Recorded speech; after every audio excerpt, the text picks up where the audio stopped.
અંકલેશ્વર જીઆઈડીસીમાં આવેલ indoor camp Ganesh ઇન્ડસ્ટ્રીઝમાં આગ ફાટી નીકળતા દોડધામ મચી જવા પામી હતી. સદનસીબે બનાવમાં કોઈ જાનહાનિ થઈ નહોતી. અંકલેશ્વર ઔદ્યોગિક વસાહતમાં ફરી એકવાર આગનો બનાવ બન્યો હતો. અંકલેશ્વર જીઆઈડીસીમાં આવેલા ઇન્ડોર કેમ્પ ગણેશ ઇન્ડસ્ટ્રીઝમાં આજરોજ સવારના સમયે અચાનક આગ ફાટી નીકળી હતી.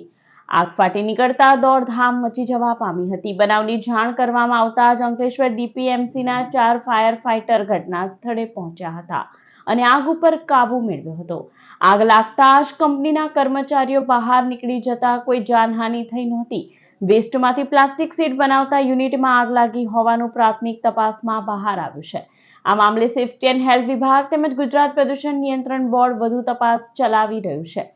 આજે અંદાજિત સવારે 11:30 ની આસપાસ એક ફાયર કોલ આવ્યો હતો અને ઘટના સ્થળે પહોંચતા અમને જાણવા મળ્યું કે પ્લાસ્ટિક વેસ્ટના ગોડાઉનમાં આગ લાગી હતી.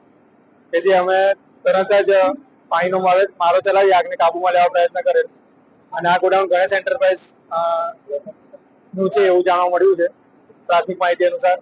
અને લગભગ 4 થી 5 જેટલા ફાયર ટેન્ડરની મદદથી અમે આગને હાલ કાબૂમાં લઈ લીધેલ છે.